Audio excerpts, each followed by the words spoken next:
el Alto Biobío estuvo en las últimas horas el ministro de Seguridad, Luis Cordero, tras el grave atentado que afectó a una central eléctrica con inversiones chinas. Queremos saber detalles de la conversación con el embajador chino que acompañó al ministro, quien está hoy día con nosotros para hablar de este y otros temas. Ministro, ¿cómo está? Muy bienvenido. Muchas gracias.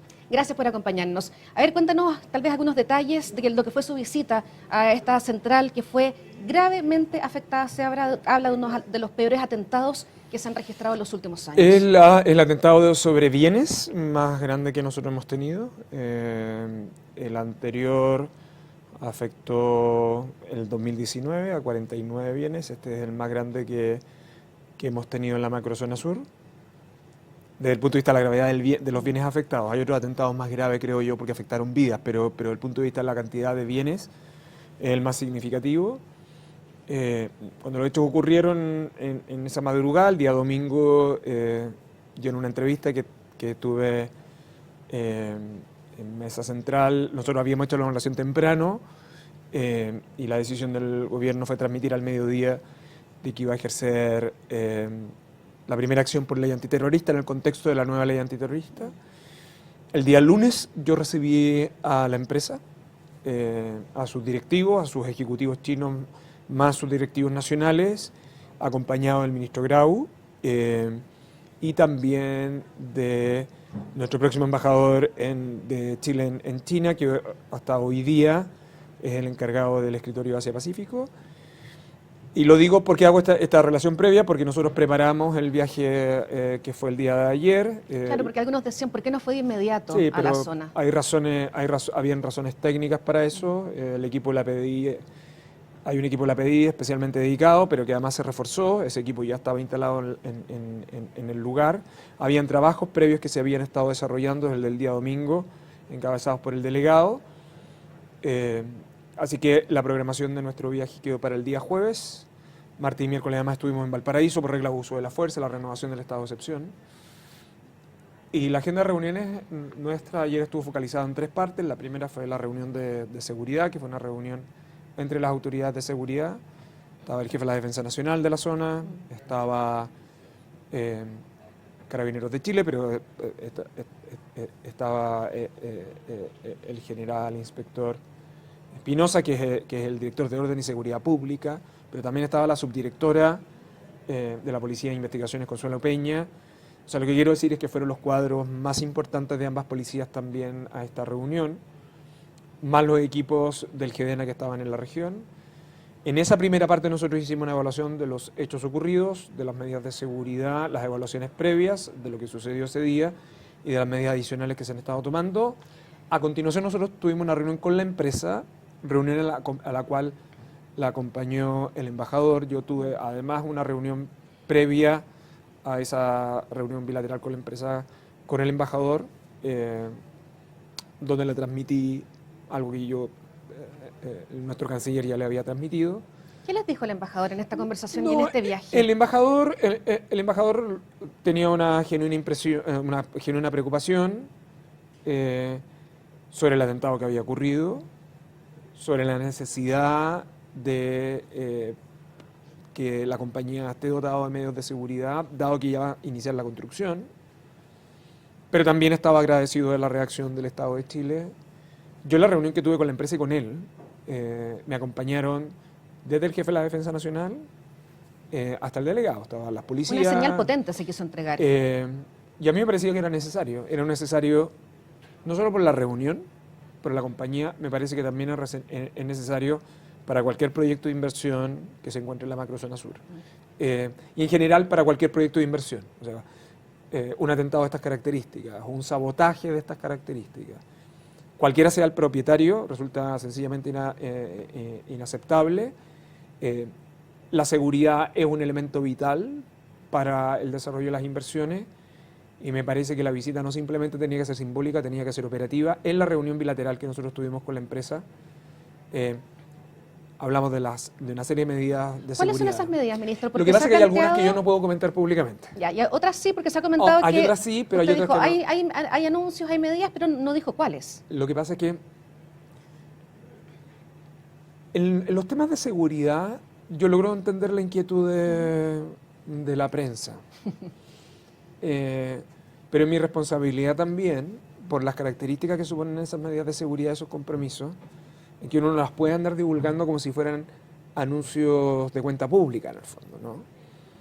Pero se tomaron compromisos con la empresa. El embajador estaba presente en esa reunión y las autoridades a las cuales hago referencia. Y tienen que ver unas que están vinculadas a la que decretó ya el Tribunal de Protección. La segunda es cómo Carabineros va a realizar esa protección. Hay algunas facilidades y medios que debe entregar la compañía para ese fin. No, ¿eso no se ha empezado a aplicar? No sé, ya empezó. Ya empezó. Sí. Hay experiencias previas de Carabineros en mecanismos de custodia de estas características. No puedo detallar la forma y modo por razones obvias. La segunda tenían que ver con los compromisos de seguridad que debía asumir la compañía. No porque sean extraordinarios, sino que por la fase en la cual va a iniciar, que es la fase de construcción, ¿no? Exactamente, Entonces, sí. la fase de construcción requiere de ciertas medidas adicionales. La policía también se comprometió a colaborar con ellos. ¿Mayor dotación policial? No es un problema estrictamente de mayor dotación. Es el tipo de vigilancia también y el tipo de dotación. La macrozona sur tiene equipos altamente sofisticados, tanto de Fuerzas Armadas como de Carabineros. Estoy hablando de medios, incluyendo los blindados. Hay lugares donde, en varios lugares de la macrozona sur que están sujetas a custodia y resguardo policial. Sí. Los medios que se utilizan para esos resguardos no son los que tenemos en otros lugares. De todo ese tipo de cosas hablamos y de los requerimientos que para que eso se pueda proveer necesitamos también la colaboración de la compañía. La compañía tuvo una predisposición muy positiva sobre esto y además ellos mismos asumieron compromisos adicionales. Lo tercero tenía que ver con la inquietud que tiene la compañía.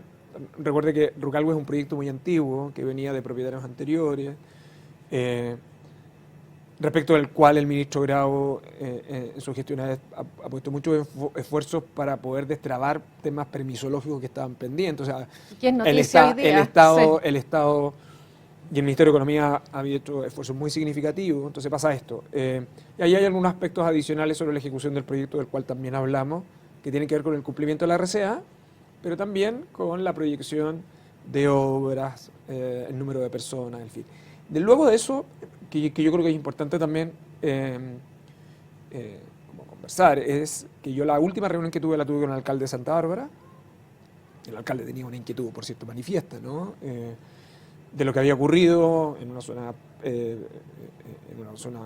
de su comuna, en un proyecto donde él está muy involucrado en que también el sector privado contribuya. Quiera seguir invirtiendo en un lugar y se No, hablaba no solo, justamente no solo de la para confianza. eso, sino sí. que además cómo el sector privado puede contribuir también a medidas de seguridad con algunos proyectos que se desarrollan en la zona que también han ido a cierto aporte en ese sentido. El mejor ejemplo es las MPC, en el fondo, ¿no? Así que esa conversación también yo creo que fue muy útil. El alcalde está haciendo ahí una gestión que va más allá de este atentado, sino que también es cómo sumar al sector privado y a las empresas que tienen proyectos en la zona para poder contribuir a generar mejores condiciones de seguridad también. ¿Hay avances en la investigación, ministro? Se lo pregunto porque un medio publicaba la declaración de 2 testigos que decían que las voces de quienes habían cometido este ataque no eran extranjeros. Hay avances en la investigación, pero son avances que no se pueden divulgar. Perfecto. Lo llevo a lo que se conoció ayer, el hallazgo de restos humanos Sí. en la Cuesta Barriga, que ha impactado muchísimo. ¿Qué se sabe respecto a eso? Lo que pasa es que en los últimos días se han encontrado, hay hallazgos distintos. Sí, hay hallazgos distintos. Que yo creo que eso es lo relevante. Uno proviene efectivamente de un cadáver que proviene de la comisión de un delito que se está investigando. ¿Tren de Aragua estaría detrás? No soy yo la persona indicada para referirme a ese tema, pero entiendo que forma parte de una de las líneas de investigación, pero ahí hay un cuerpo. El segundo tiene que ver con piezas que estaban en otro lugar de la Cuesta Barriga, no en el mismo lugar que se entregó el primer cuerpo, que los indicios, por lo menos de los antecedentes que tiene el gobierno, los antecedentes policiales, no los que están en la investigación penal, es que al parecer provienen de partes vinculadas a objetos de estudio, en el fondo, pero es un asunto que tendrá que despejar la investigación. Esencialmente por el tipo, la forma en que encontraron y los tipos de corte que están asociados a eso. ¿Le llama la atención? Se habla casi de un cementerio ahí en la zona de Cuesta Barriga. Lo que pasa es que la Cuesta Barriga es un lugar, dependiendo del lugar en el cual usted tenga acceso, es un lugar que tiene poca iluminación, no es la primera vez que se encuentran algún cuerpo, es un lugar en la cual nosotros en el pasado las policías también han hecho hallazgos de cadáveres en la zona, que tienen distintos orígenes también. Entonces no es una zona desconocida en esos términos. Lo demás del móvil, las causas que están detrás de eso, forma parte de la investigación. Vamos a los proyectos que están hoy día en el Congreso, que están vinculados con su cartera, infraestructura crítica y también regla de uso de la fuerza. Conversaba hoy día en EMOL con el diputado Andrés Longton y estaba bien molesto diciendo que por qué no tiene suma urgencia este proyecto de infraestructura crítica. Es que el proyecto tiene suma urgencia. Bueno, él decía que se le habían quitado. No, el proyecto tiene suma urgencia. El proyecto... Lo que pasa es que este es un proyecto que está en el Senado, en el cual el gobierno no solo ha tenido la urgencia, ha tenido la disposición. El Senado estaba en Comisiones Unidas de Seguridad y Defensa.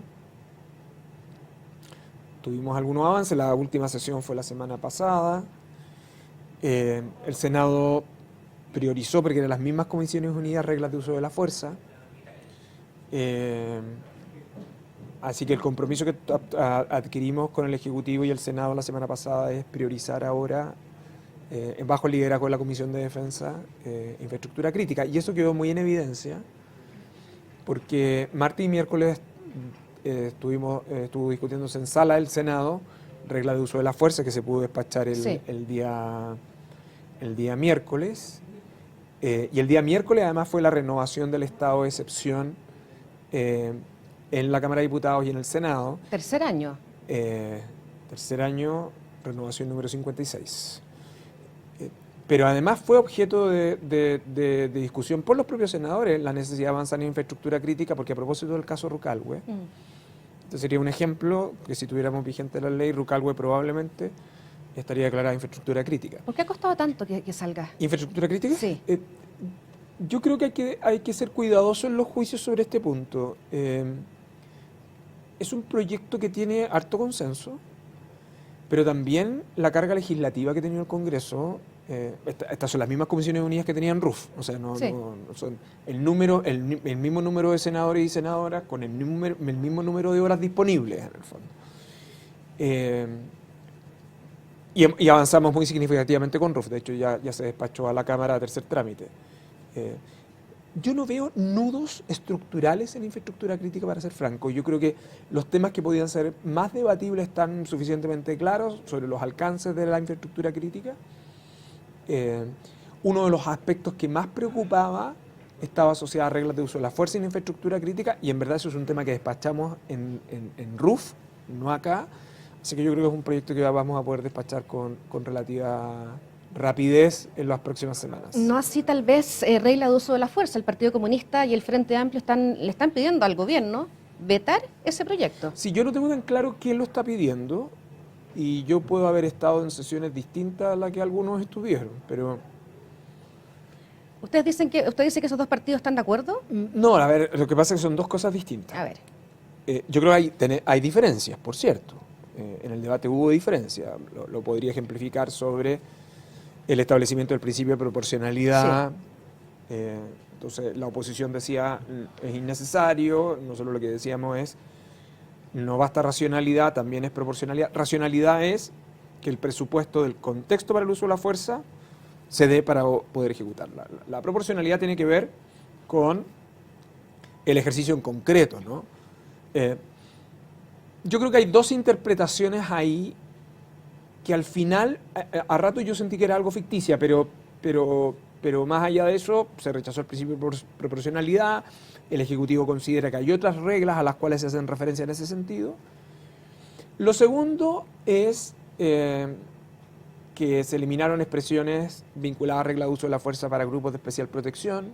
Ahora, eliminarlas implica que en esa regla no se tenga en consideración en la regla de uso de la fuerza esos grupos de especial protección. La verdad es que no, porque en el caso de niños, niñas, adolescentes hay reglas específicas sobre ese punto. Además, las policías hoy día tienen reglas sobre este punto. Y lo tercero tuvo que ver con un debate muy álgido sobre el restablecimiento de la justicia militar. Sí, también. Que yo, para ser franco, porque yo creo que en esto uno también tiene que ser leal en los debates públicos, yo creo que el punto de la oposición no era el restablecimiento de la justicia militar, sino que abrir la necesidad de discusión sobre un nuevo Código de Justicia Militar. Y yo por eso, después, a la salida de la sesión, yo argumenté por qué era una mala idea restablecer la justicia militar, porque estaba fuera de la idea matriz y, en fin. Finalmente se rechazó esa norma. Pero creo que el debate sobre el nuevo Código de Justicia Militar lleva 20 años en Chile. Me parece que es un debate que es correcto tener. Iniciativas que vienen desde la administración del presidente Frei Ruiz-Tagle, también fue un debate que estuvo durante la administración del presidente Lago. Entonces, ahí hay un tema pendiente de una codificación que yo creo que está completamente desactualizada. Pero estoy ejemplificando con 3 temas que fueron de álgida discusión, pero en la mayoría de las reglas de uso de la fuerza el Congreso estuvo de acuerdo. Entonces, mi síntesis es la siguiente. Hay veces que exageramos algunas diferencias, como si existiera una oposición muy significativa. O sea, lo que le quiero decir es que si se hubiese aprobado la competencia de la justicia militar, es altamente probable que el Ejecutivo hubiese vetado esa norma, o esa norma se hubiera ido a comisión mixta. Claro. Pero yo creo que en el gobierno y en la oposición, y especialmente en la oposición, existía completa claridad que esa era una situación que también era no solo imposible, sino que también terminaba por perjudicar a los propios miembros de las fuerzas de orden y seguridad pública. Yo creo que en regla de uso de la fuerza tenemos bastante más consenso de lo que se cree, así que vamos a esperar que pase en el tercer trámite. Y antes de hablar de veto, hay que ver qué es lo que llega a comisión mixta, si es que llega a comisión mixta. Perfecto. Esta mañana se supo la detención del líder de la resistencia mapuche Lasquenche, ahí en Pocuno. Sí. ¿Qué le pareció esa noticia? Bueno, es un gran acierto policial y de la investigación del Ministerio Público. Esta es una persona que estaba prófuga de la justicia. 2024. Así Había una es, orden, y sí. estaba comprometido. Primero, el RML es una orgánica radical a la cual estaba comprometido en varios atentados en la macrozona sur. Él tiene problemas serios con atentados desde el año 2017, el 2022, hasta el caso del Molino Grolmus. Así que es un gran acierto su detención, es un gran acierto la forma y modo en que se pudo lograr. Hay una condena, 7 años que tiene que cumplir, adicionalmente las imputaciones que probablemente le va a comunicar el Ministerio Público en las próximas horas. Ministro, la UDI fue a la Contraloría para oficiar a algunos ministros. Dicen que desde el gobierno hay una campaña orquestada para atacar la candidatura de Evelyn Matei. Usted es uno de esos ministros que aparece ahí en la lista. Yo no logro entender por qué, salvo que la UDI, porque en general a mí me parece que cuando la prensa le pregunta a uno sobre las declaraciones de alguien, da lo mismo como se llama el candidato. Es que dicen que solamente atacan a Evelyn Matei. Es que yo tengo la impresión de que hay que distinguir los hechos de los casos que se quieren hacer. Y los hechos son los siguientes. Voy a hablar en relación... Hay algunas declaraciones de la candidata, a mí me han preguntado respecto a declaraciones de otros candidatos también, que se basan en hechos falsos, incompletos o con interpretaciones tendenciosas, en asuntos en los cuales yo tengo responsabilidades o tuve responsabilidades en mis cargos previos. Y yo le respondo como le estoy respondiendo a usted, a la prensa, que es lo que yo suelo hacer. A mí me parece que responder una pregunta que formula un periodista es parte de mi obligación. ¿Y la minuta de la SECOM? ¿Qué minuto es la SECOM? Se habla de una minuta de la SECOM dirigida a ministros, a parlamentarios, a dirigentes oficialistas, donde los instruyen a usar coordinadamente el tema de derechos humanos para desacreditar públicamente a Evelyn Matei. Yo primero no conozco esa minuta, y segundo, a mí cuando me preguntaron específicamente sobre el tema de derechos humanos, Creo que mi trayectoria previa en el Ministerio de Justicia, especialmente asociada al Plan Nacional de Búsqueda, en un asunto en el que ella yo creo que equivocadamente se refirió y que yo considero que afectó la situación de víctimas y familiares, es un asunto, es una respuesta a una pregunta que yo tenía que hacer. Y esto de Y a mí, y quien quiera ver mi declaración en ese caso en particular, sabrá que eso corresponde a una función y a un plan al cual yo le dediqué mucho. De las cosas que probablemente más me duelen de haber dejado justicia es haber dejado la implementación del Plan Nacional de Búsqueda, pero sigue estando en muy buenas manos. Y me parece que como autoridad responsable y como autoridad pública yo debía hacerme cargo de afirmaciones que me parecían incorrectas. Pero de nuevo, frente a preguntas formuladas por sus colegas.